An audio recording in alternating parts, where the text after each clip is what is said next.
ಮನ್ನಿದೆ ಹಿರಿಯರು ಕರೆಯುತ್ತ ಮನ್ನಿಸಿ ಕರುವರು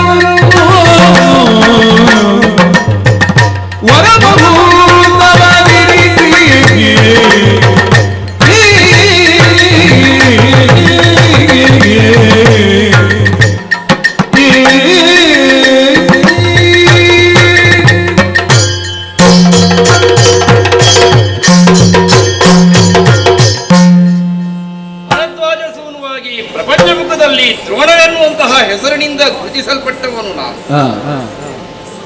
ಅಗ್ನಿವೇಶರಿಂದ ಸಕಲ ವಿದ್ಯಾಪಾರಂಗತನಾದೆ. ಅಲ್ಲಿ ಶಿಷ್ಯವೃತ್ತಿಯನ್ನು ಮಾಡುವಂತಹ ಸಂದರ್ಭದಲ್ಲಿ ಮಿತ್ರನಾದಂತಹ ದೃಪದನು ನೀಡಿದಂತಹ ಆಶ್ವಾಸನೆಯನ್ನು ನಂಬಿ ಅವನಲ್ಲಿಗೆ ಹೋದಾಗ ಮಿತ್ರನೇ ಅಲ್ಲವೆನ್ನುವ ಹಾಗೆ ನನ್ನನ್ನು ತಿರಸ್ಕರಿಸಿ ಬಿಟ್ಟ. ಇದರಿಂದಲೇ ಪ್ರಚೋದನೆಗೊಳಗಾದಂತಹ ನಾನು ಸಾಧನೆಯ ಮೂಲಕವಾಗಿ ಅವನ ಎದುರಿಗೆ ಏರಿ ನಿಲ್ಲಬೇಕು ಎನ್ನುವಂತಹ ಸಂಕಲ್ಪವನ್ನು ಮಾಡಿ ಹೊರಟ ಕಾಲಕ್ಕೆ ಅವಕಾಶದ ಬಾಗಿಲು ತೆರೆಯಿತು ಹಸ್ತಿನೆಯ ಮುಖದಲ್ಲಿ. ಈ ಹೊತ್ತಿಗೆ ಹಸ್ತಿನೆಗೆ ರಾಜಗುರು ಎನ್ನುವಂತಹ ನಗರತೆಯನ್ನು ಪಡೆದಿದ್ದೇನೆ.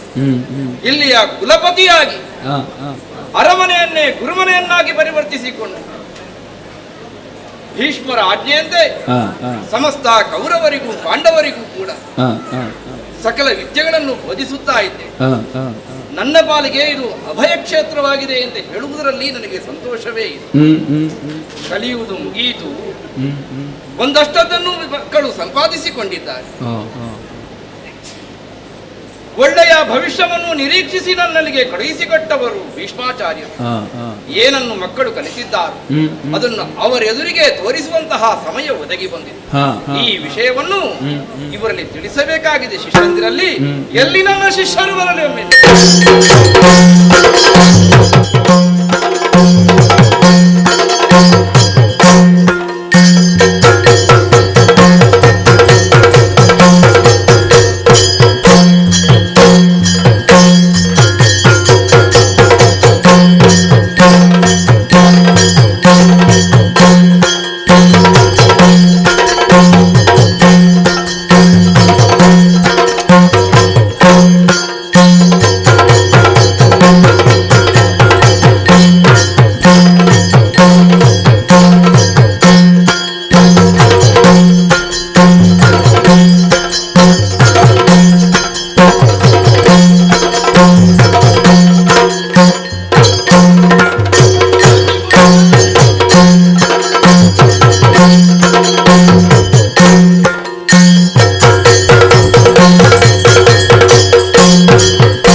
ಬಂದಾಗ ಮೊದಲು ಬರಬೇಕು ನೀವೆಲ್ಲ ಅಂತ. ಹಾಗಾಗಿ ಮೊದಲು ಬಂದವ ನಾನು. ಯಾಕೆ ಕಲಿತು ಕಲಿಯುವುದರಲ್ಲಿ ಮೊದಲು ಬರಬೇಕು. ಕಲಿಯುವುದರಲ್ಲಿ ಮೊದಲು ಬರಬೇಕು. ಕಲಿಯುವುದಕ್ಕೆ ಅಲ್ಲ, ಯಾಕೆ ಅಂತ ಹೇಳಬೇಕು. ಗುರುವರ್ಯೋ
ಸ್ವೀಕರಿಸುತ್ತಲಿ ಪರಮ ಗೌರವದ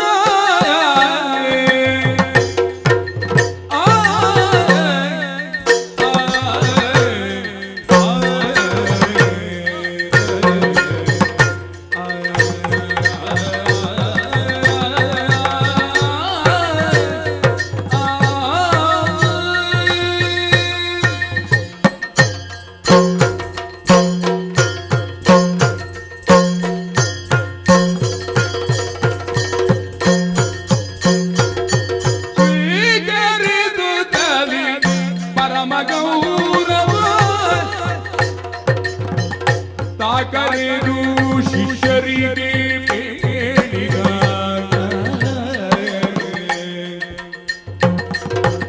ನೀವು ಕಲಿತ ಶರವೇ ತೋರಬೇಕು ಈಗ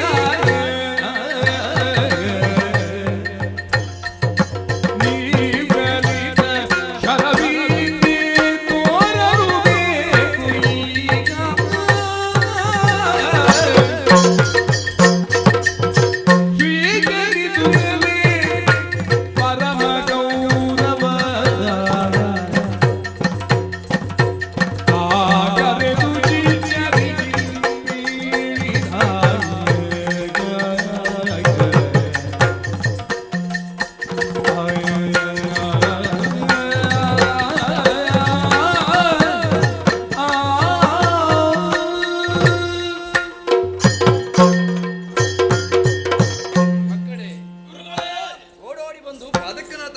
ಪರಮ ಸಂತೋಷವನ್ನು ಅನುಭವಿಸಿದನಪ್ಪ. ನಿಮಗೆ ಸಂತೋಷ ಆಗುವಾಗ ನಮಗೂ ಸಂತೋಷ ಆಯಿತು ಗುರುಗಳೇ. ಕವಿತೆಯೊಂದು ತನ್ನ ಕಾವ್ಯ ಸೌಂದರ್ಯದಿಂದ ಬರೆದವನನ್ನೇ ಬೆರಗುಗೊಳಿಸಿದರೆ ಅದಂತಹ ಸಂತೋಷವಾದೀತು. ಗುರುವರ್ವ ತಾನು ಕಲಿಸಿದ ವಿದ್ಯೆ ತನ್ನ ಶಿಷ್ಯಂದರಲ್ಲಿ ವಿಜೃಂಭಿಸಿದಾಗ ಅಷ್ಟೇ ಸಂತೋಷವನ್ನು ಕಾಣುತ್ತಾನೆ. ಬಹಳಷ್ಟನ್ನು ನನ್ನಿಂದ ಕಲಿತು ಇನ್ನೇನುಂಟು ಎನ್ನುವ ಹಾಗೆ ಉತ್ಸುಕ ಮಾನಸರಾಗಿ ತೊಡಗಿಸಿಕೊಂಡವರು ನೀವು. ಆದ್ದರಿಂದಲೇ ಕೇವಲ ಹೊಟ್ಟೆ ತುಂಬಿಸಿಕೊಳ್ಳುವ ಹಸಿವಲ್ಲ ನಿಮಗಿರುವುದು, ಜಡಗೊಂಡ ಮನದ ಹಸಿವಿಗೋಸ್ಕರವಾಗಿ ಏನೆಲ್ಲ ಆರ್ಜಿಸುವುದಕ್ಕಾಗುತ್ತದೋ ಅಷ್ಟನ್ನು ಆರ್ಜಿಸಿಕೊಂಡವರು ನೀವು. ನೀವೇನು, ನಿಮ್ಮ ಸಾಮರ್ಥ್ಯ ಏನು ಎನ್ನುವುದನ್ನು ನಾನು ಚೆನ್ನಾಗಿ ತಿಳಿದವನೇ ಇದ್ದೇನೆ. ಆದರೆ ಗುರುವಾಗಿ ನಾನು ಮಾತ್ರ ತಿಳಿದರೆ ಸಾಕಾಗದು ತಾನೆ. ನೀವು ಗುರುಗಳಾಗಬೇಕು, ನಮ್ಮ ಮಕ್ಕಳಿಗೆ ಬಹಳಷ್ಟನ್ನು ಕಲಿಸಬೇಕು ಎನ್ನುವ ಹಾಗೆ ನನ್ನನ್ನಿಲ್ಲಿ ನೇಮಿಸಿದವರು ಭೀಷ್ಮಾಚಾರ್ಯರು. ಅವರೆದುರಿಗೆ ನೀವೇನು ನನ್ನ ಸಮಕ್ಷದಲ್ಲಿ ಕಲಿತಿದ್ದೀರೋ, ನನ್ನ ಮೂಲಕವಾಗಿ ತಿಳಿದುಕೊಂಡಿದ್ದೀರೋ ಅದನ್ನೇ ಅಲ್ಲಿ ತೋರಿಸುವಂತಹ ಸಮಯ ಹೊತ್ತಿಗೆ ಒದಗಿ ಬಂದಿದೆ. ಅದಕ್ಕಾಗಿ ಅವರ ಮುಹೂರ್ತವೊಂದನ್ನಿಟ್ಟಿದ್ದೇನೆ. ಬಯಲನ್ನು ಸಿದ್ಧಗೊಳಿಸಿ ಆಗಿದೆ. ನೀವೇನು ಕಲಿತಿದ್ದೀರೋ ಅದನ್ನು ಸಮಕ್ಷರ ಎದುರು ತೋರಿಸುವುದರೊಂದಿಗೆ ಗುರುವಿನ ಮೂಲಕವಾಗಿ ನೀ ಕಲಿತದ್ದರ ಪ್ರದರ್ಶನ ಒಂದು ಆಗಬೇಕಾಗಿದೆ. ಈಗಾಗಲೇ ಭೀಷ್ಮರಿಗೆ ವಿಷಯ ತಿಳಿಸಬೇಕು ಎನ್ನುವಂತ ಹೊಲದಲ್ಲಿ ನಾನಿದ್ದೇನೆ. ಆ ಕಡೆಗೆ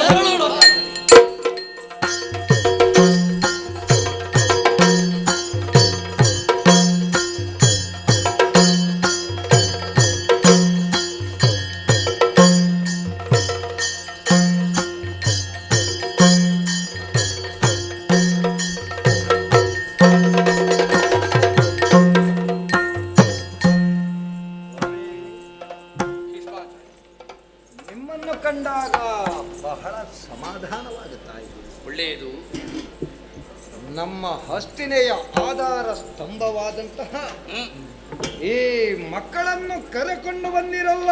ಸರಿ. ಕಾರಣ ಏನು ಅಂತ ಹೇಳಬಹುದೇ? ಕಾರ್ಯವಿಲ್ಲದೆ ಕಾರಣವುಂಟೇ ಹೇಳು. ಯಾವುದು ಅಂತ ಹೇಳಿದ್ರೆ ಸಕಾರಣವನ್ನು ಹೊತ್ತೇ ಇಲ್ಲಿಗೆ ಆಗಮಿಸಿದವನಿದ್ದೇನೆ. ಆ ಏನೆಂದೇ ನನ್ನನ್ನು ಕಲಿತರು ಆ ಅದಷ್ಟನ್ನು ಪರೀಕ್ಷಾ ರಂಗದಲ್ಲಿ ತೋರ್ಪಡಿಸುವುದರೊಂದಿಗೆ ಆ ಭವಿಷ್ಯದ ನಕ್ಷತ್ರಗಳಾದಂತಹ ಇವರ ಆ ಪ್ರಕಾಶದ ಪ್ರಭಾವಲಯವೇನುಂಟು ಆ. ಅದನ್ನು ತಾವು ಈಕ್ಷಿಸಬೇಕು. ಸಂಸ್ಥರ ಸಮಕ್ಷ ಅದಕ್ಕೊಂದು ಸಿದ್ಧತೆ ಆಗಬೇಕು ಎನ್ನುವುದಕ್ಕಾಗಿ ಬಂದವನಿದ್ದೇನೆ. ಸ್ವಾಮಿ, ಹ್ಮ್ ಕೇವಲ ಮಕ್ಕಳು ಆ, ನಿಮ್ಮ ಜೊತೆಯಲ್ಲಿ ಮಾತಾಡುವುದಕ್ಕೆ ಮಾತ್ರ ಕಲ್ತದ್ದ, ಹ್ಮ್ ಅಥವಾ ಹಾರಾಟ ಹೋರಾಟ ಮಾಡುವ ಮನಸ್ಥಿತಿ ಉಂಟ? ನನಗಲ್ಲ, ಹ್ಮ್ ನಮ್ಮ ಹಸ್ತಿನೆಯವರಿಗೆ ಕಾಣಬೇಕು ಅಂತ ಆಸೆ. ಅವರ ನಿಜಬಲದ ಭುಜಸಿರಿ ಏನುಂಟು, ಆ. ಅವರ ವಿಕ್ರಮದ ವಿಷಿಕೆಯ ವಿರಾಟ್ ರೂಪವೇನುಂಟು, ಆ. ಅದನ್ನು ತೋರಿಕೊಡುವುದಕ್ಕಾಗಿ ಆಗಮಿಸಿದವರಿದ್ದಾರೆ. ಆ, ಆದ್ದರಿಂದಲೇ ಆ. ಅದಕ್ಕೊಂದು ವೇದಿಕೆ ಸಿದ್ಧವಾಯಿತು ಅಂತಾದರೆ ಆ. ನಮ್ಮ ಮಕ್ಕಳು ಸಿದ್ಧರಾಗಿದ್ದಾರೆ. ನೋಡಿದ್ದೀರಲ್ಲ ಸ್ವಾಮಿ, ಹ್ಮ್ ಬಯಲು ಅಂಗಣ ಹ್ಮ್ ಮಕ್ಕಳಿಗಾಗಿ ಹಾತೊರೆಯುತ್ತಾ ಇದೆ. ಒಳ್ಳೆಯದು. ಪ್ರತಿಭಾ ಸಂಪನ್ನರಾದಂತಹ ಇವರು, ಹ್ಮ್ ಇವರ ಯಾವ ಬುದ್ಧಿ ಚಾತುರ್ಯತೆ ಉಂಟೋ ಆ. ಅದನ್ನೆಲ್ಲವನ್ನು ಹ್ಮ್. ಪ್ರದರ್ಶಿಸಲಿ. ಹ್ಮ್ ನಾ ಅಲ್ಲಿ ಬದಿಯಲ್ಲಿ ಕೂತ್ಕೊಳ್ತೇನೆ. ನಿಮ್ಮ ಬದಿಯಲ್ಲಿ ನಾನಿರ್ತೇನೆ. ಸರಿ.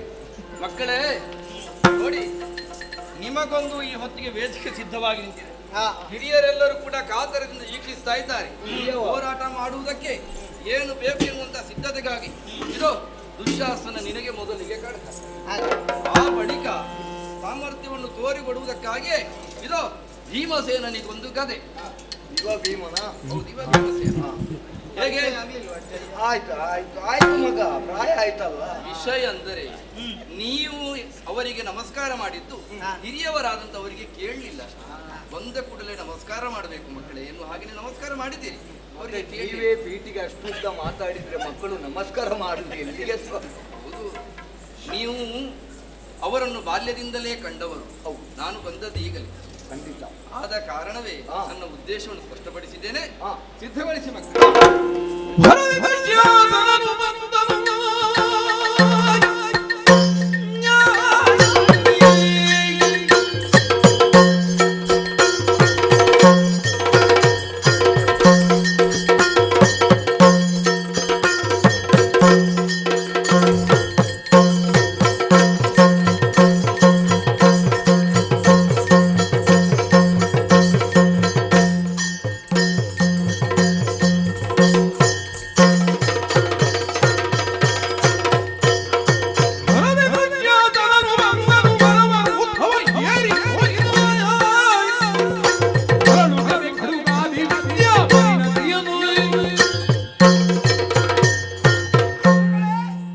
ಅಡಿದಾವರುಗಳಿಗೆ ವಂದಿಸಿಕೊಂಡಿದ್ದೇನೆ.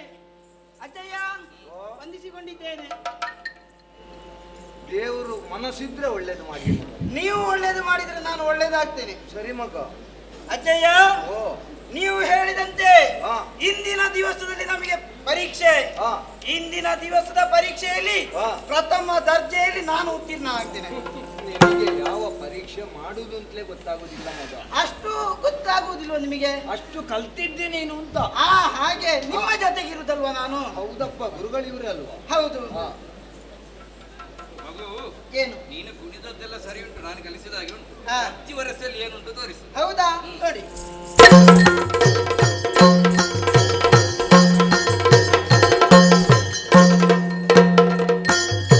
ಅಜ್ಜಯ್ಯ,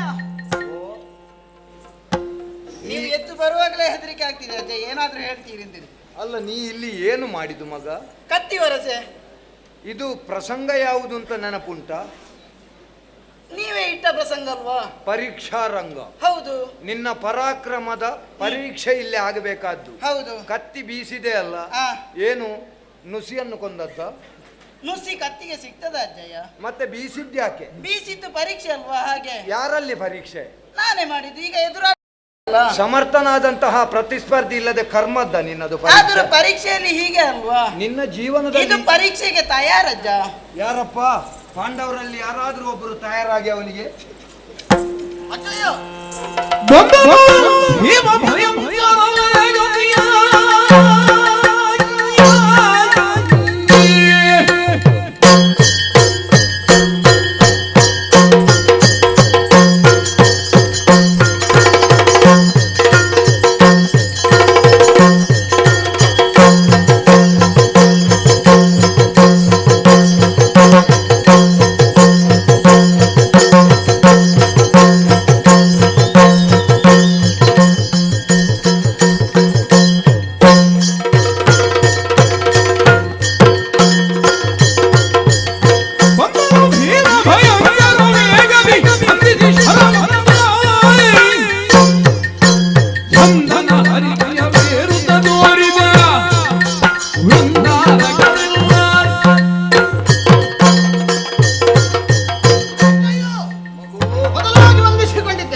ಗದೆ ಬೀಸಿ ಪ್ರಾರಂಭಿಸಬೇಕಾ ಅಲ್ಲ ಎದುರಾಳಿಯೊಡನೆ?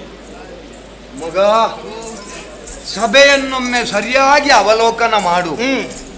ನೀವು ಬರ್ತೀರಿ ಅಂತ ಇವರು ಕಾದು ಕೂತದ್ದಲ್ಲ. ಮತ್ತೆ ಈ ಪ್ರಸಂಗದಲ್ಲಾದ್ರೂ ಭೀಷ್ಮ ಏನಾದ್ರೂ ಮಾಡ್ತಾನ ನೋಡುವ ಅಂತ ಅವರು ನಿರೀಕ್ಷೆಯಲ್ಲಿದ್ದಾರೆ.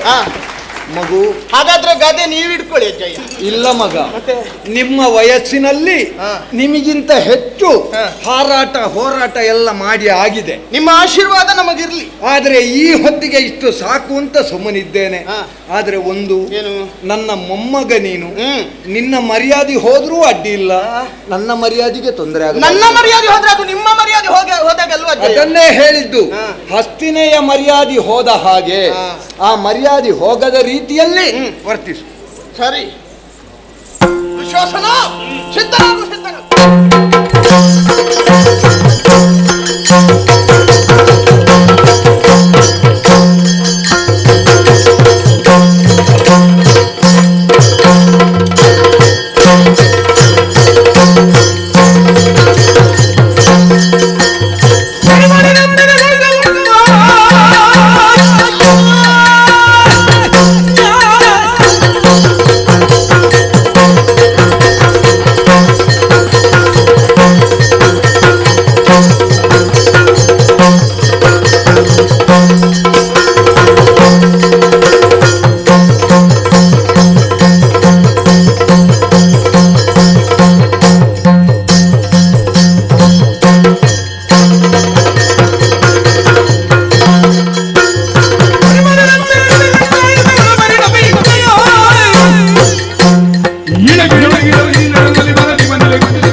ಏನಾಯಿತು?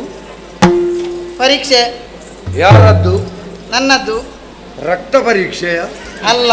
ಮತ್ತೆ ಅಂತ ಸ್ಥಿತಿ ಬರಲಿಲ್ಲ. ಮತ್ತೆ ಕಠಾರಿಯನ್ನು ಕೆಳಗೆ ಎಸೆದದ್ಯಾಕೆ? ಅದು ಜಾರಿ ಬಿದ್ದದ್ದು. ಹೇಗೆ? ಮಧ್ಯಾಹ್ನದ ಊಟ ನೀವೇ ಅಲ್ವ ತುಪ್ಪ ಸೇರಿಸಲಿಕ್ಕೆ ಹೇಳಿದ್ದು? ಹೌದು. ಕೈಯಲ್ಲಿ ತುಪ್ಪದ ಪಸೆ ಇತ್ತು, ಆದ ಕಾರಣ ಜಾರಿತ್ತು. ತುಪ್ಪದ್ದೇ ಪಸೆ ಅಲ್ಲ ಮಗ? ಹೌದು, ಬೇರೆ ಏನು ನನ್ನಲ್ಲಿ ಇಲ್ಲ. ತೊಂದರೆ ಇಲ್ಲ, ಬದಿಗೆ ಏನಪ್ಪ ನಿನ್ನ ಅಭಿಪ್ರಾಯ ಹೇಳು. ಯಾರಾದ್ರೂ ವೀರರಿದ್ರೆ ನೋಡೋಣ, ಭೀಮನಿಗೊಮ್ಮೆ ತಾಗ್ಲಿ.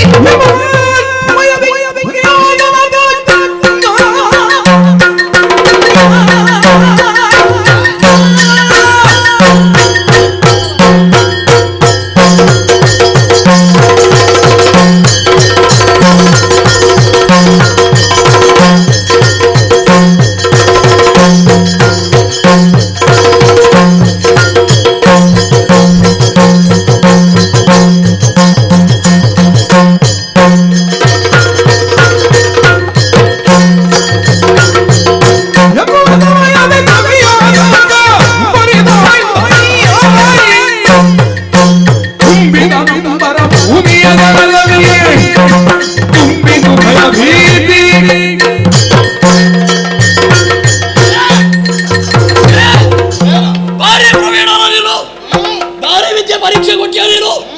ಎಲ್ಲ ಎಲ್ಲ ಭೀಮನ ಒಂದು ಪ್ರತಿಭೆಯೋ ಕೈಯಲ್ಲಿ ಇಲ್ಲದೆ ಹೋಯ್ತು ಆಯುಧ. ಗುರುಗಳೇ, ನನಗೊಂದು ಆಯುಧ ಕೊಟ್ಟು ನೋಡಿ. ಆಯುಧ ಉಂಟೇನು?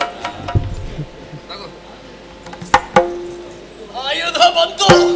ಜನ ಭೀಮ, ನಿನ್ನ ಪರೀಕ್ಷೆ ದೊಡ್ಡದ ನೋಡೋಣ.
ವಿಷದಲ್ಲೂ ಸರಿ ವಿಷದಲ್ಲೂ ಸರಿ ಮೋಸಗಾರ, ವಂಚಕ, ದ್ರೋಹಿ, ಕೆಡುಕ, ಹುಚ್ಚ ಅವನು ಸಿಗುತ್ತಿಂತ ಕಾಯ್ತಾ ಇದ್ದೆ. ಸರಿಯಾದ ಸಂದರ್ಭ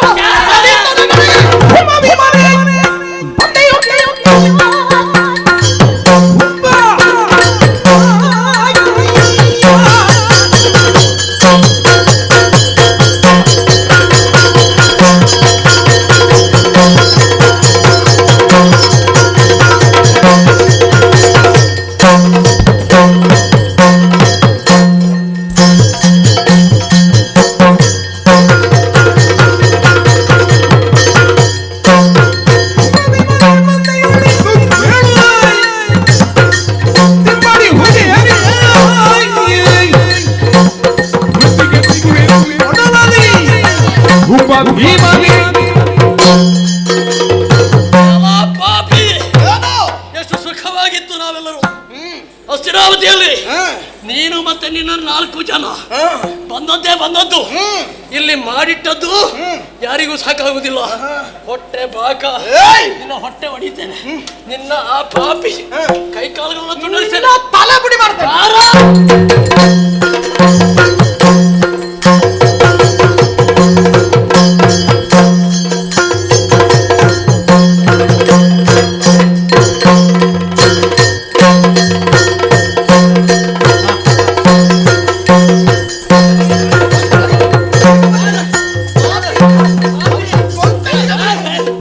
ತಡೇರಿ ಮಕ್ಕಳೇ ತಡೇರಿ.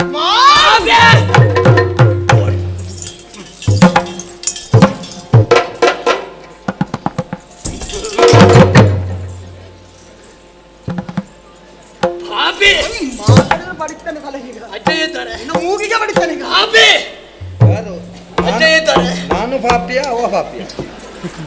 ಪಾಪಿ ಅಜ್ಜಯ್ಯ ನಿಮಗೆ ವಿದ್ಯೆ ಕಲಿಸಿದ್ದು ಯಾಕೆ ಗೊತ್ತುಂಟ? ಇಲ್ಲ. ಈ ಹಸ್ತಿನೆಯ ರಕ್ಷಣೆಗೆ ಬೇಕಾಗಿ ನೀವೇ ಹೊಡೆದಾಡಿಕೊಂಡು ಸಾಯಿರಿ ಅಂತಲ್ಲ. ಮೊದಲು ವೈರಿಯನ್ನು ನಾಶ ಮಾಡಬೇಕು, ಮತ್ತೆ ರಕ್ಷಣೆ. ಸಾಕು ನಿಮ್ಮ ಪರಾಕ್ರಮ.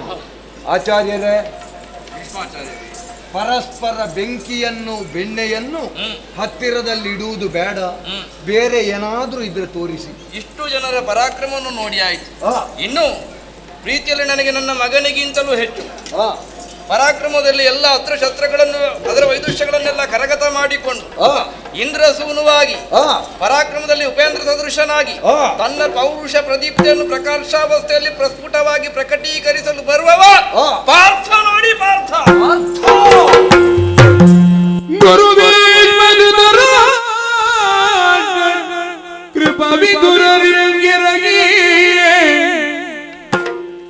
ಹಿರಿಯರಿಗೆ ತಲೆವಾಗಿ,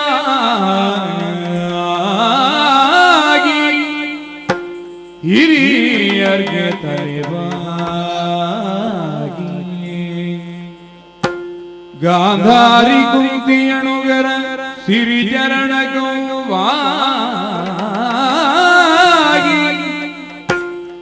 ಶಿರವೆತ್ತಿಗಿರುವಾಣ ಕೋಟಿಗೂ ಕೈಯ ಮುಗಿ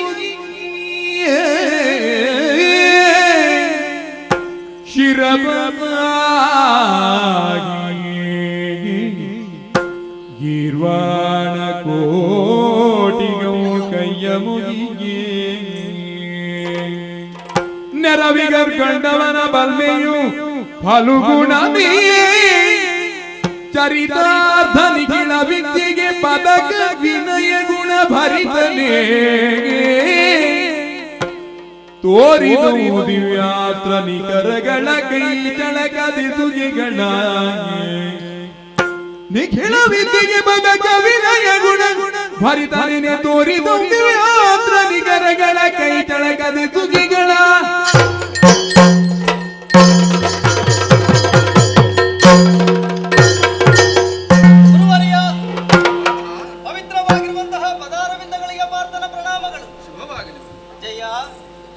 ಆಶೀರ್ವದಿಸಬೇಕು.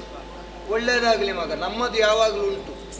ಗುರುದೇವ, ಹಸ್ತಿನಾವತಿಯ ತುಂಬಿರುವಂತಹ ಮಹಾಸಭೆ, ಹಸ್ತಿನಾವತಿಯ ಅರಗುವರರಿಗೆ ಕಲಿತಿರುವಂತಹ ವಿದ್ಯೆಯನ್ನು ಪ್ರದರ್ಶನ ಮಾಡುವುದಕ್ಕೆ ಬೇಕಾಗಿ ಏರ್ಪಟ್ಟಂತಹ ಪರೀಕ್ಷಾ ರಂಗ. ನಿಜ ನಿಜ. ಎಲ್ಲರೂ ಕೂಡ ನೆಟ್ಟ ದೃಷ್ಟಿಯಿಂದ ನಡೆಯುತ್ತಾ ಇರುವಂತಹ ವಿದ್ಯಮಾನಗಳನ್ನು ಗಮನಿಸ್ತಾ ಇದ್ದಾರೆ. ಪ್ರತಿಯೊಬ್ಬರು ಅವರವರು ಕಲಿತಿರುವಂತಹ ವಿದ್ಯೆಗಳನ್ನು ಪ್ರದರ್ಶನ ಮಾಡುವ ಮೂಲಕವಾಗಿ ಎಲ್ಲವರ ಸಂತೋಷಕ್ಕೆ ಗುರಿಯಾಗಿದ್ದಾರೆ. ಆದ್ರೆ ಸಭೆಯ ಮಧ್ಯದಿಂದ ಕೇಳಿ ಬರುತ್ತಿರುವಂತಹ ಮಾತನ್ನು ಕೇಳಿದ್ದೀರಾ ನೀವು? ಏನು? ಉಳಿದವನೇ ಪಾರ್ಥ. ಹೌದೇ ಇದು. ಪಾರ್ಥ ನಿಜವಾಗಿಯೂ ಹಿಂದುಳಿದನೆ. ಅಲ್ಲ, ನೀವು ನನ್ನನ್ನು ಉಳಿಸಿದ್ದೆ. ಏನು ಅರ್ಥ ಆಗುವುದಿಲ್ಲ ನನಗೆ. ಯಾಕೆ ಗುರುಗಳೇ ಹೀಗೆ? ಒಳ್ಳೆಯದು ಕೊನೆಗೆ ಸಿಗಲಿ ಎನ್ನುವುದಕ್ಕಾಗಿ ನಿನ್ನನ್ನು ಕೊನೆಗೆ ಕರೆದದ್ದು. ಅಂದ್ರೆ ನೀನು ಮಾಡಬೇಕಾದದ್ದೇನುಂಟು, ನನ್ನಿಂದ ನೀನು ಅರ್ಜಿಸಿಕೊಂಡದ್ದೇನುಂಟು, ಅದನ್ನು ಕಾಣುವುದಕ್ಕಾಗಿ ಕೇವಲ ನಾನು ಮಾತ್ರ ಅಲ್ಲ, ಸಕಲರು ಕಾತುರದಿಂದ ಕಾಯ್ತಾ ಇದ್ದಾರೆ. ಅದಕ್ಕೆ ಆದ್ದರಿಂದ ಅವರು ಪ್ರದರ್ಶಿಸಿದ ಹಾಗೆ ಪರಸ್ಪರ ಹೊಡೆದಾಡುವುದಲ್ಲ, ನಾನು ಹೇಳ್ತೇನೆ, ಅದನ್ನು ನೀನು ಮಾಡಿ ತೋರಿಸಿ. ಏನು ಮಾಡಬೇಕು? ಇಗೋ ಇಗೋ ಕಾಣುತ್ತಾ ಉಂಟಲ್ಲಿ ಹಾರುತ್ತಿರುವಂತಹ ಪಕ್ಷಿ ಸಮೂಹ. ಆ ಸಮೂಹದಲ್ಲಿ ಮಧ್ಯದಲ್ಲಿ ಕಾಣುತ್ತಿರುವಂತಹ ಹಕ್ಕಿಯನ್ನು ಉರಿಯಿಟ್ಟು ಬೀಳಿಸಿ ಮಾಡುವುದು.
ಸಂತೋಷ ಪಡುತ್ತೇನೆ.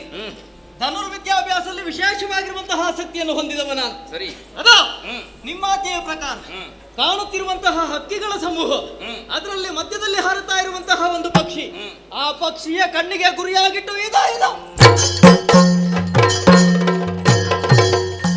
ಮುಗಿಲಿಲ್ಲ ಮಗು. ಮುಂದೆ ಕಾಣುತ್ತಾ ಉಂಟಲ್ಲ ಅಲ್ಲಿ ಸಾಗುತ್ತಿರುವಂತಹ ಎತ್ತಿನ ಸಮೂಹ. ಆ ಸಮೂಹಗಳ ನಡುವೆ, ಆ ಎತ್ತುಗಳ ಕೊಂಬಿನ ನಡುವೆ ನೀನು ಬಾಣ ಪ್ರಯೋಗ ಮಾಡಬೇಕು. ಆ ಎತ್ತುಗಳಿಗೆ ಬಾಣ ಪ್ರಯೋಗ ಆಗಿದೆ ಅಂತಲೇ ಗೊತ್ತಾಗಕೂಡ. ಎರಡು ಎತ್ತುಗಳ ಕೋಡುಗಳ ಮಧ್ಯದಲ್ಲಿ ಒಂದು ಬಾಣ.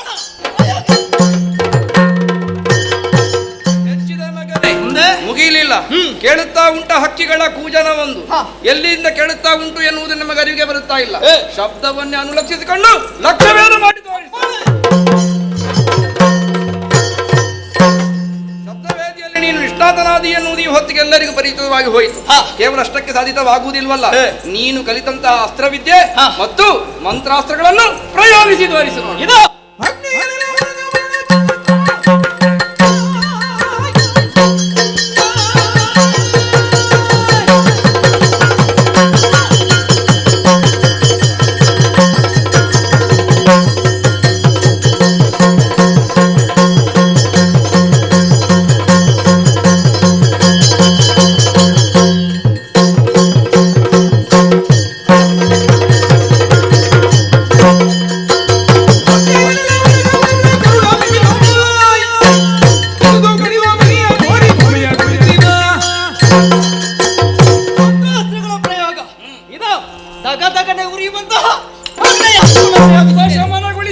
ಉರಿಯುತ್ತಿರುವಂತಹ ಅಗ್ನಿಯನ್ನು ನಿಂದಿಸುವುದಕ್ಕೆ ಇದು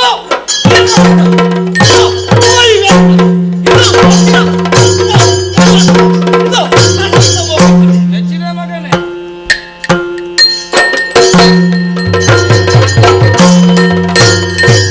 ಬಗೆ ಬಗೆಯ ಮಂತ್ರಾಸ್ತ್ರಗಳನ್ನು ಪ್ರಯೋಗ ಮಾಡಿದೆ. ಸಂತೋಷವಾಯಿತು. ತುಂಬಿದ ರಾಜಸಭೆಯಲ್ಲಿ ಭೀಷ್ಮಾಚಾರ್ಯರ ಸಮಕ್ಷ ಉದ್ಘೋಷಿಸ್ತಾ ಇದ್ದೇನೆ, ಪಾರ್ಥಯಾವಧನುರ್ಧರ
ಗೊತ್ತಾಗದೆ ಹೋಯ್ತಲ್ಲ.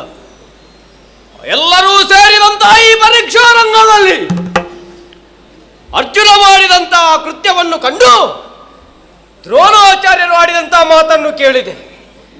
ಕೇಳಿದ ಕ್ಷಣವೇ ಎಲ್ಲರೂ ಚಪ್ಪಾಳೆ ತಟ್ಟುತ್ತಾ ಇದ್ದಾರೆ. ಆದರೆ ನಾನೊಬ್ಬ ಮಧ್ಯೆ ಎದ್ದು ಬಂದಿದ್ದೇನೆ. ಯಾಕೆ? ಪರಾಕ್ರಮ ಎನ್ನುವುದು ಕೇವಲ ಪಾರ್ಥನಿಗೊಬ್ಬನಿಗೆ ಮೀಸಲಿಟ್ಟದಲ್ಲವಲ್ಲ ಎನ್ನುವುದನ್ನು ತೋರಿಸುವುದಕ್ಕಾಗಿ ಮಧ್ಯೆ ಬಂದವನಿದ್ದೇನೆ. ಇವ ಮಾಡಿದ್ದಾನೆ ಎನ್ನುವುದಕ್ಕೆ ಇನ್ನೊಬ್ಬ ಮಾಡುವುದಕ್ಕೆ ಸಾಧ್ಯವಿಲ್ಲ ಎನ್ನುವ ಅರ್ಥ ಅಲ್ಲವಲ್ಲ. ಅದನ್ನು ತೋರಿಸುವುದಕ್ಕಾಗಿ ಬಂದವನಿದ್ದೇನೆ. ನಡೆಯುತ್ತೇನೆ ಅವರ ಮುಂದೆ. ಪಾರ್ಥ, ಏನು ಇವ ಮಾಡಿದ್ದಕ್ಕೆ ಇವನನ್ನು ಹೊಗಳುವ ಪಾರ್ಥವೇವದನುರ್ಧರ. ಈಗ ನಾನೇನು ಮಾಡ್ತೇನೆ ಗೊತ್ತಾ?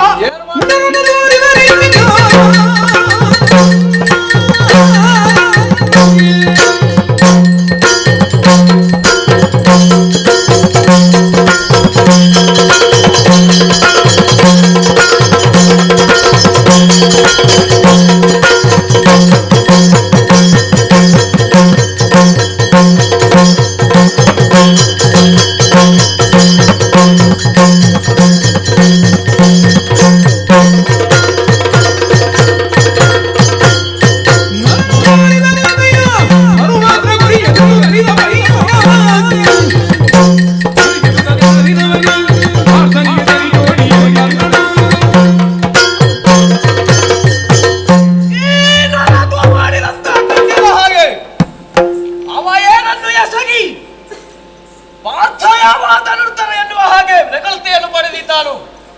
ಅವ ಮಾಡಿದರ ಹಾಗೆ ನಾನು ಕೂಡ ಮಾಡಿ ತೋರಿಸುವಂತಹ ಸಾಮರ್ಥ್ಯವನ್ನು ಹೊಂದಿದ್ದೇನೆ. ಹೇಳಿ, ಏನು ಮಾಡಬೇಕು ಅಂತ ಹೇಳಿ ಈ ಕ್ಷಣವೇ ಮಾಡಿ ತೋರಿಸುತ್ತೇನೆ.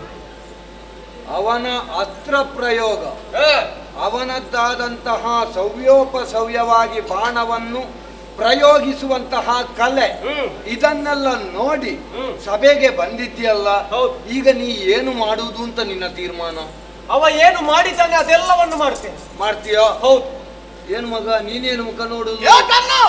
ಏನೋ ಏನು ಮಾತನಾಡ್ತಾ ಇದ್ದೀಯ? ಆಡಬೇಕಾದನ್ನೇ ಮಾತಾಡ್ತಾ ಇದ್ದೇನೆ. ಈಗ ನಿನಗೆ ಮಾಡಿ ತೋರಿಸುವುದಕ್ಕೊಂದು ವೇದಿಕೆ ಬೇಕು, ಅಷ್ಟು ತಾನೆ? ಅವ ಮಾಡಿದ್ದನ್ನು ಅಷ್ಟನ್ನು ಮಾಡಿ ತೋರಿಸ್ತೀನಿ. ನೀವು ಹೇಳಿದ್ರೆ ಅದೆಲ್ಲವನ್ನು ಮಾಡಿ ತೋರಿಸುತ್ತೆ. ಅಕ್ಷಿಯನ್ನು ಲಕ್ಷವನ್ನಾಗಿರಿಸಿ ಲಕ್ಷ ಭೇದವನ್ನು ಮಾಡಿ ತೋರಿಸು. ನಾನು ಅದನ್ನು ಈ ಕ್ಷಣವೇ ಮಾಡಿ ತೋರಿಸುತ್ತೇನೆ. ಎತ್ತುಗಳ ಶೃಂಗಗಳ ನಡುವೆ ಬಾಣ ಪ್ರಯೋಗ ಮಾಡಿ ತೋರಿಸು. ಕಾಣುತ್ತಿರುವಂತಹ ಎತ್ತುಗಳ ಬಾಣವ ಮಧ್ಯೆ ಬಗೆ ಬಗೆಯ ಮಂತ್ರಾಸ್ತ್ರಗಳ ಪ್ರಯೋಗವನ್ನು ಮಾಡಿ ತೋರಿಸು. ಇದು ಎಲ್ಲ ಮಂತ್ರಾಸ್ತ್ರಗಳನ್ನು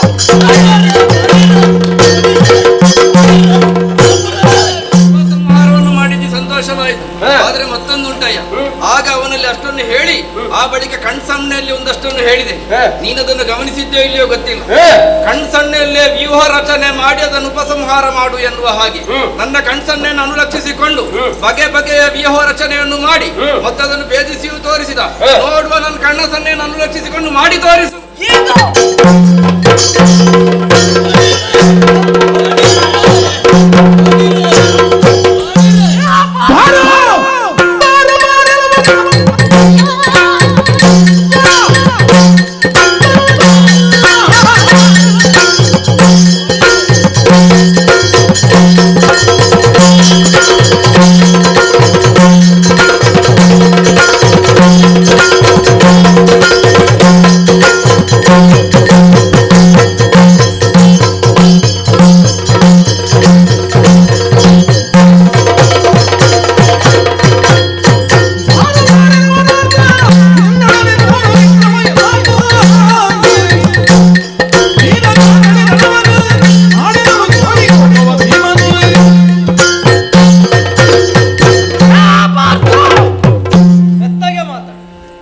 ಅಭ್ಯಾಸವೇ ಇಲ್ಲ.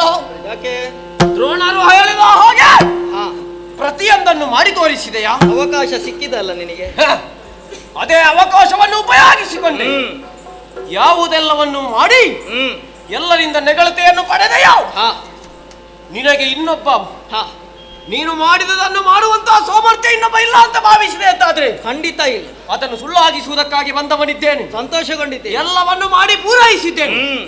ಇನ್ನು ಏನಿದ್ದರೂ ಕೂಡ ಹಾ. ಕಾಡಾಕಾಡಿಯಾದಂತ ಭವನ.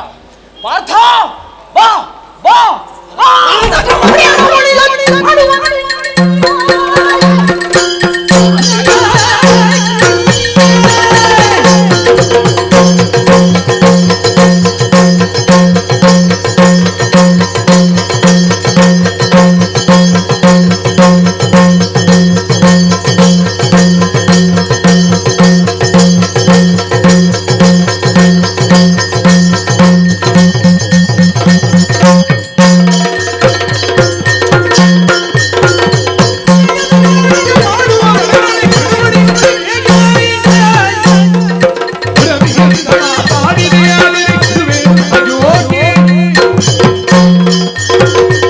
ಪರೀಕ್ಷಾರಂಗದ ವೇದಿಕೆ ಇದು.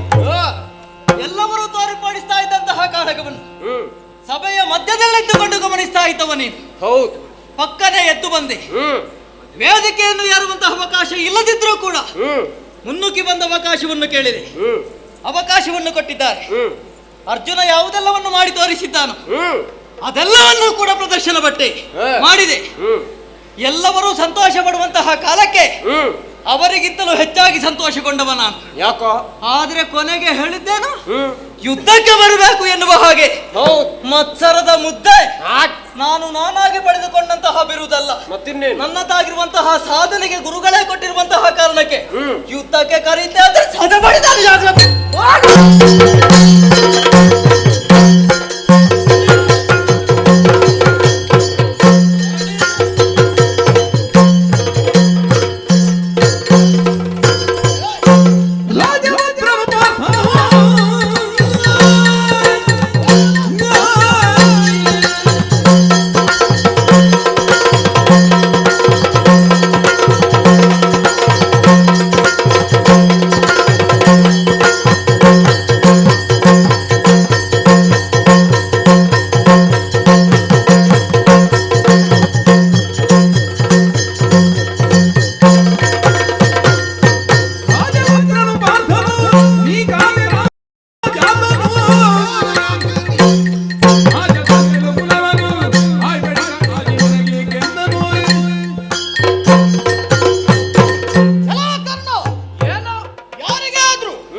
ಸ್ವಸ್ವರೂಪ ಜ್ಞಾನ ಎಂಬುದು ಬೇಕು. ನಾನು ಎಲ್ಲಿಗೆ ಹೋಗುತ್ತಾ ಇದ್ದೇನೆ, ಏನನ್ನು ಮಾಡುತ್ತಾ ಇದ್ದೇನೆ ಎನ್ನುವುದು ಚಿಂತನೆ ಇರಬೇಕು. ತುಂಬಿದಂತ ಹಸ್ತಿನಾವತಿಯ ಸಭೆ ಚಂದ್ರವಂಶದ ಶ್ರೇಷ್ಠತೆ ಏನು, ಘನಸ್ಥಿತ ಏನು, ಜ್ಯೇಷ್ಠತೆ ಏನು ಯಾವುದನ್ನು ತಿಳಿಯದೆ ಒಮ್ಮಿಂದೊಮ್ಮೆಲೆ ಪರೀಕ್ಷಾರಂಗವನ್ನು ಪ್ರವೇಶ ಮಾಡಿದ್ದಿ. ಮಾತ್ರ ಅಲ್ಲ, ಚಂದ್ರವಂಶದ ಹೆಸರು ಕೇಳಿದ್ರೆ ವಿಳಾಸ ಇಲ್ಲದವರಾದ್ರು ಎದ್ದು ನಿಂತು ಗೌರವವನ್ನು ಸೂಚಿಸಬಹುದಾದಂತ ವಿಳಾಸವನ್ನು ಕೊಟ್ಟಂತ ವಂಶ ನಮ್ಮದು. ಅಂತದ್ರಲ್ಲಿ ಹೇಳ ಹೆಸರಿಲ್ಲದ ತಂದೆಯರು, ತಾಯಿಯರು, ವಂಶ ಯಾವುದು, ಜಿಲ್ಲ ಯಾವುದು ಎನ್ನುವುದನ್ನು ತಿಳಿಯದ ನೀನು ಪಾರ್ಥನೊಡನೆ ಯುದ್ಧಕ್ಕೆ ಹೊರಟಿದ್ಯಲ್ಲ, ನೀನು ಯುದ್ಧ ಮಾಡುವುದು ಬಿಡು, ಅವ ಬಿಟ್ಟಂತ ಬಾಣಕ್ಕೆ ನಿಮ್ಮ ಪ್ರಾಣವನ್ನು ಕೊಡುವುದಕ್ಕಾದ್ರೂ ಅರ್ಹತೆ ಉಂಟ ನಿನಗೆ? ಪಾಪಿ, ನಡೆಯಲಿಂದ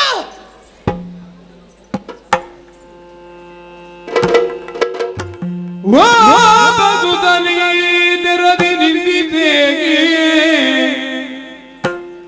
ಸೂತ ಸುತನವಮಾನದಿ ಭೂತಳಕ್ಕೆ ವ್ಯಸನಾತಿರೇಕದಿ ನುರುಳಿದನು ಕಾದರಿದಿ ಕಡು ನಂದು ಜೀವ ಜೀವ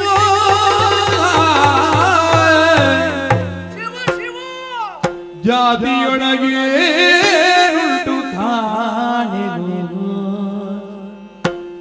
ಜಾತಿಯೊಳಗೆ ಉಂಟು ಕಾಣೆನು. ಊತವಿರ ಗುಣದನದೇ ಗುಣಹೀನನುತ್ತಮನಿ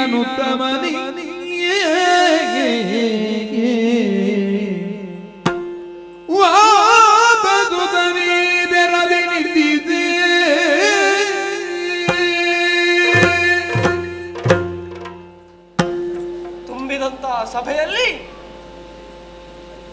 ಪಾರ್ಥನನ್ನು ಹೊಗಳಿದುದನ್ನು ಕಂಡ ಮತ್ಸರಗೊಂಡು ಬಂದವ ಅಲ್ಲ. ಬೇರೆ ಯಾರು ಈ ತುಂಬಿದ ಸಭೆಯಲ್ಲಿ ಮಾಡುವುದಕ್ಕೆ ಇಲ್ಲ ಎಂದ ಕ್ಷಣವೇ ಎದ್ದು ನಿಂತು ಅವ ಮಾಡಿದುದನ್ನು ನಾನು ಕೂಡ ಮಾಡಿ ತೋರಿಸುತ್ತೇನೆ ಎನ್ನುವುದಕ್ಕಾಗಿ ಬೇಕಾಗಿ ಪರೀಕ್ಷಾ ರಂಗವನ್ನು ಪ್ರವೇಶ ಮಾಡಿದೆ. ಪಾರ್ಥ ಯಾವುದೆಲ್ಲವನ್ನು ಮಾಡಿ ತೋರಿಸಿದ್ದನು ಅದೆಲ್ಲವನ್ನು ಮಾಡಿ ತೋರಿಸಿದೆ. ಮಾಡಿ ತೋರಿಸುವಂತ ಸಂದರ್ಭದಲ್ಲಿ ಎಲ್ಲರೂ ಕಣ್ಣು ಬಿಟ್ಟು ನೋಡಿದ್ದು. ಕಡೇ ಕಾಲದಲ್ಲಿ ಮಾತ ಸುತ್ತ ಬಂದು ಆಡಿದ ಮಾತಾದ್ರೂ ಏನು, ಅವ ಆಡಿದ್ದಾದ್ರೂ ಏನು? ಇದೆಲ್ಲವನ್ನು ಮಾಡಬೇಕು ಅಂತಾದ್ರೆ ನಿನ್ನ ಅಪ್ಪ ಯಾರು ಅಂತ ಕೇಳಿದ, ನಿನ್ನ ತಾಯಿ ಯಾರು ಅಂತ ಕೇಳಿದ, ನನ್ನ ಕುಲ ಯಾವುದು ಅಂತ ಕೇಳಿದ.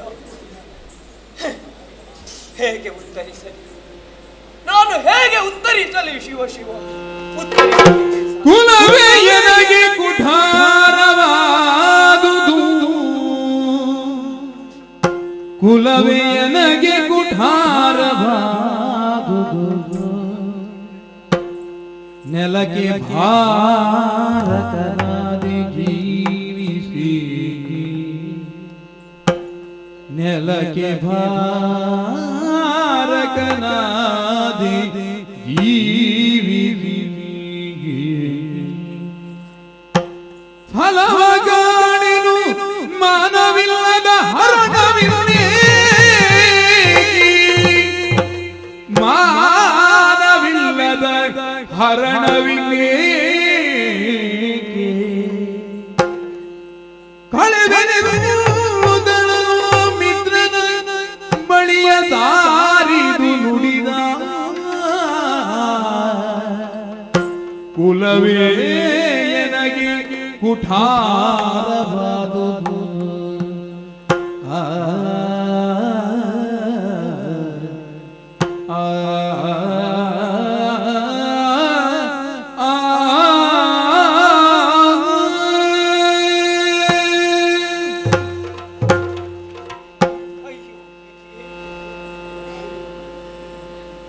ವಿಧಿಯೇ ಯಾಕೆ ಈ ತೆರನಾಗಿ ಆಟವಾಡು? ವಿಧಿಯೊಳಗೆ ಎನ್ನನ್ನು ಸಿಲುಕಿಸಿದೆಯ ವಿಧಿಯೇ, ಇದುವೇ ಎನ್ನ ವಿಧಿಯಾಗಿ ಹೋಯಿತೆ. ಹಾಗಾದ್ರೆ ಗುಣವೇ ಇಲ್ಲದೆ ಇದ್ದವನಿಗೆ ಕುಲವೇ ಮೇಲಾಗುವುದಕ್ಕೆ ಸಾಧ್ಯ ಉಂಟೆ? ಕುಲ ಇದ್ದವನಲ್ಲಿ ಗುಣ ಇಲ್ಲದೆ ಹೋದರೂ ಕೂಡ ಅವ ಉತ್ತಮನಾಗುವುದಕ್ಕೆ ಸಾಧ್ಯ ಉಂಟೆ? ಹಾಗಾದ್ರೆ ಎನ್ನ ಪಾಲಿಗೆ ಇಂದು ಕುಲವೇ ಎನ್ನ ಪಾಲಿಗೆ ಕುಟಾರವಾಗಿ ಹೋಯಿತಲ್ಲ.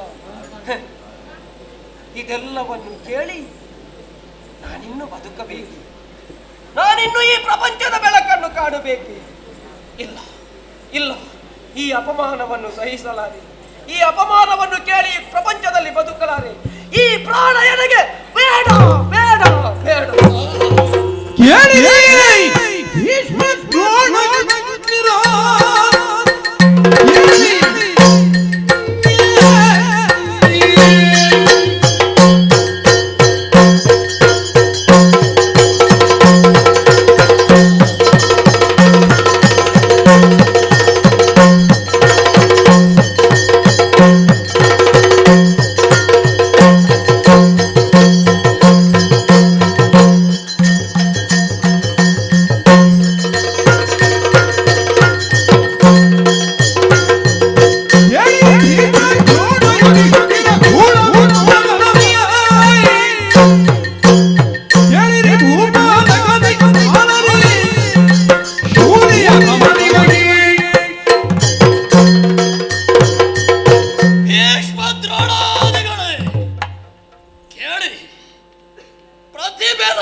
ಪರೀಕ್ಷಾ ರಂಗದಲ್ಲಿ ನಾನು ಪ್ರತಿಭೆಯನ್ನು ತೋರಬಲ್ಲೆ ಅಂತ ಹೇಳಿದ್ರೆ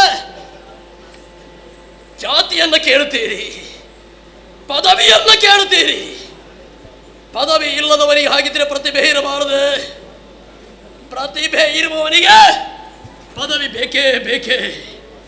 ಸರಿ, ಪ್ರತಿಭೆ ಇರುವ ಈ ತರುಣನಿಗೆ ಪದವಿಯನ್ನು ನಾನು ಒದಗಿಸ್ತೇನೆ. ತರುಣ, ಎದ್ದೇಳು. ಸಂತೋಷವಾಗಿದೆ. ಗೌರವ ನಾನು ಹೇಳ್ತೇನೆ. ಪ್ರತಿಭೆಗೆ ಸರಿಯಾದ ಪದವಿ ಬೇಕಲ್ಲ. ಬಾ, ನಿನಗೆ ನಾನು ರಾಜ್ಯಾಭಿಷೇಕವನ್ನು ಮಾಡುತ್ತೇನೆ. ಪದವಿ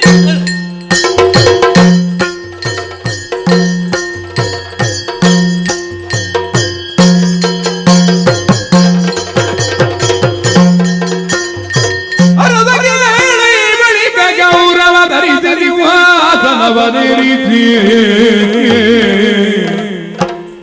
ಕರೆಸಿ ಗುರರ ಗೈಸಿದ ಸುರರುಗೆ ಎನವೋ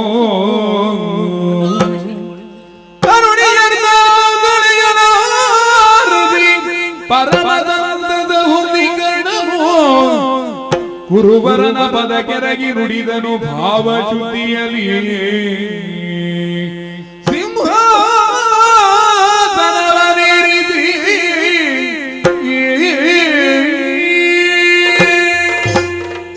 ಚಾಲವಿಲ್ಲದೆ ಇದ್ದಂತಹ ತರುಣ ಪ್ರತಿಭೆಯುಂಟು.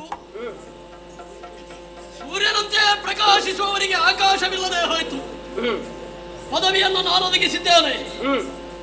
ಅಂಗರಾಜ್ಯಾಧಿಪತಿಯನ್ನಾಗಿ ನಿನ್ನನ್ನು ಪಟ್ಟಾಭಿಷೇಚನ ಮಾಡಿದ್ದೇನೆ. ಪದವಿ ನಿನಗೆ ದೊರಕಿದೆ. ನೀನೀಗ ಪದವೀಧರ, ಅಂಗರಾಜ್ಯಾಧಿಪತಿ. ನಿನ್ನನ್ನು ಪದವಿಯ ಕುರಿತಾಗಿ, ಸ್ಥಾನದ ಕುರಿತಾಗಿ ಪ್ರಶ್ನಿಸುವವರಿಲ್ಲ. ನನ್ನದು ಸ್ವಾರ್ಥವಿದೆ, ನನಗೂ ಒಂದು ವಿರೋಧವಿದೆ. ಅರ್ಜುನನ ಕುರಿತಾದಂತಹ ದ್ವೇಷವನ್ನು ಸಾಧಿಸುವುದಕ್ಕಾಗಿ ಪ್ರತಿಭೆಯುಳ್ಳಂತಹ ನಿನಗೆ ಪಟ್ಟಾಭಿಷೇಚನ ಮಾಡಿದ್ದೇನೆ. ನನ್ನ ಹೃದಯದಲ್ಲಿ ಕೊಟ್ಟ ಸ್ಥಾನವನ್ನು ಬಳಸಿಕೊಂಡು ನನ್ನ ನೇತ್ರದ ದೃಷ್ಟಿಯಾಗಿರು, ನನ್ನ ದೇಹದ ಉಸಿರಾಗಿರು, ನನ್ನ ಮನಸ್ಸಿನ ಮನಸ್ಸಾಗಿರು. ಸೇಡನ್ನು ಉಳಿಸಿಕೊಳ್ಳುವುದಕ್ಕಾಗಿ ಪದವಿಯನ್ನು ವಿನಿಯೋಗಿಸಿ ನನ್ನ ಹೃದಯದ ಸಾಕ್ಷಾತ್ಕಾರವನ್ನು ನೀರು ಮಾಡಿಕೊಡಬೇಕು. ನೀನು ಮಾಡಿ ಅಯ್ಯ. ತಾಯಿ ತಂದೆಯ ನದಿಗೆ ತಾಯಿ ತಂದೆಯ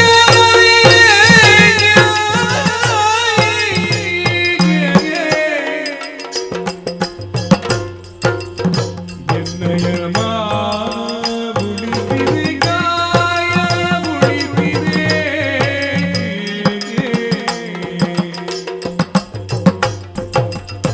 ಎನ್ನಯ ಕಾಯು ಉಳಿದಿದೆ ಮಾ ಹರಡವ ಕಾಯು ಉಳಿದಿದೆ ತಾಯಿ ತಂದೆಯು ಗುರು ಬಂಧುರಾಯ ನೀನೇ ತಾಯಿ ತಂದೆಯು ಗುರು ಬಂಧುರಾಯ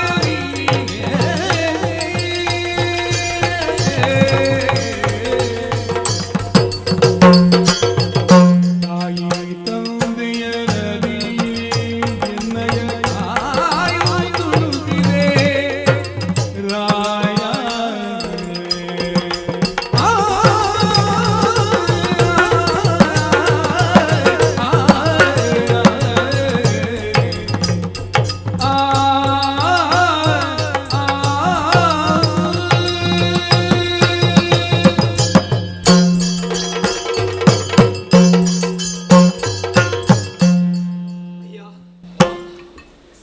ಅವರೆಲ್ಲ ಕೇಳಿದಂತಹ ಪ್ರಶ್ನೆಗೆ ಒಮ್ಮೆಲೆ ಎದ್ದು ನಿಂತು ಉತ್ತರ ಕೊಡೋಣ ಅಂತ ಆಲೋಚಿಸಿದೆ ಅಂತಾದ್ರೆ ಅವರು ಕೇಳಿದಂತ ಪ್ರಶ್ನೆಗೆ ಉತ್ತರವನ್ನು ಕೊಡುವುದಕ್ಕೆ ನನ್ನಲ್ಲಿ ಉತ್ತರವೇ ಇಲ್ಲದಾಗಿ ಹೋಯಿತು. ತಂದೆ ಯಾರು ಅಂತ ಕೇಳಿದ್ರೆ ಆಕಾಶ ನೋಡ್ತಿ, ತಾಯಿ ಯಾರು ಅಂತ ಕೇಳುವಾಗ ಭೂಮಿಯನ್ನು ನೋಡ್ತಿ, ಯಾವ ಪ್ರದೇಶ ಅಂತ ಕೇಳಿದ್ರೆ ಸುತ್ತ ನೋಡ್ತೀನಿ.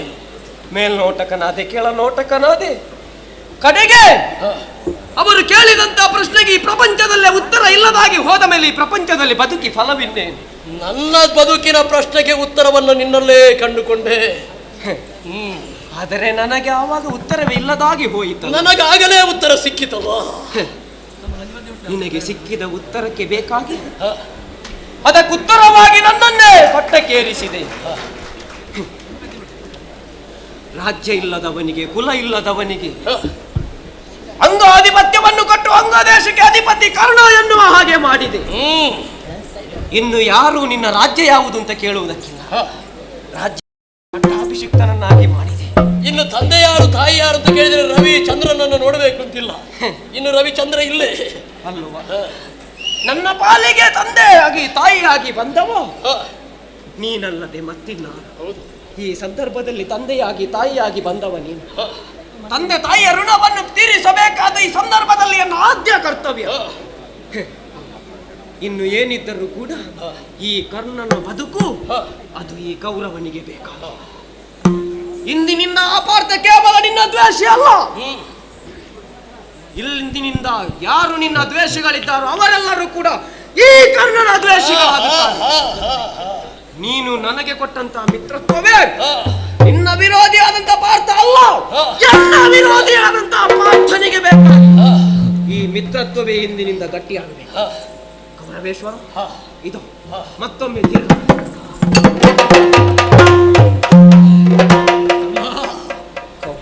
ಅಂಗವೇ ಇಲ್ಲದ ನಿನ್ನನ್ನು ಅಂಗರಾಜ್ಯಾಧಿಪತಿಯನ್ನಾಗಿ ಮಾಡಿದೆ. ಕೌರವನ ಜೀವನದ ನಡೆ ಅಂಗವನ್ನಾಗಿಸಿದೆ. ನನ್ನ ಸರ್ವಾಂಗವೂ ನೀನೆ. ದ್ವೇಷದಿಂದ ಕುದಿಯುತ್ತಾ ಇದ್ದೆ ಪಾಂಡವರೆಡೆಗಾಗಿ. ಸರ್ವ ಸಮರ್ಥರಾದಂತಹ ಭೀಮಾರ್ಜುನರನ್ನು ಕೆಡಕುವುದಕ್ಕಾಗಿ, ಭೀಮನನ್ನು ಎದುರಿಸುವುದಕ್ಕೆ ನಾನೇ ಸಿದ್ಧನಾಗುತ್ತಾ ಇದ್ದೇನೆ. ಪಾರ್ಥ, ನನ್ನ ಬಳಿ ಒದಗಬಹುದಾದಂತಹ ವಿಜಯ ಸಿರಿಯನ್ನ ಸೆಳೆದುಕೊಳ್ಳಬಲ್ಲಂತವ ಅವರನ್ನು ಎದುರಿಸುವುದಕ್ಕಾಗಿ ನನ್ನ ಹೃದಯ ಸಾಮ್ರಾಜ್ಯದಲ್ಲಿ ನಿನ್ನನ್ನು ಸ್ಥಾಪಿಸಿದ್ದೇನೆ. ಇನ್ನು ನನ್ನ ದ್ವೇಷ ನಿನ್ನ ದ್ವೇಷ, ನನ್ನ ಪ್ರೀತಿ ನಿನ್ನ ಪ್ರೀತಿ, ನನ್ನದಾದಂತಹ ಸರ್ವಾಂಗ ನಿನ್ನ ಸರ್ವಾಂಗ. ನನ್ನ ದ್ವೇಷವನ್ನೇ ಉಸಿರಾಡು ಉಸಿರಾಡು.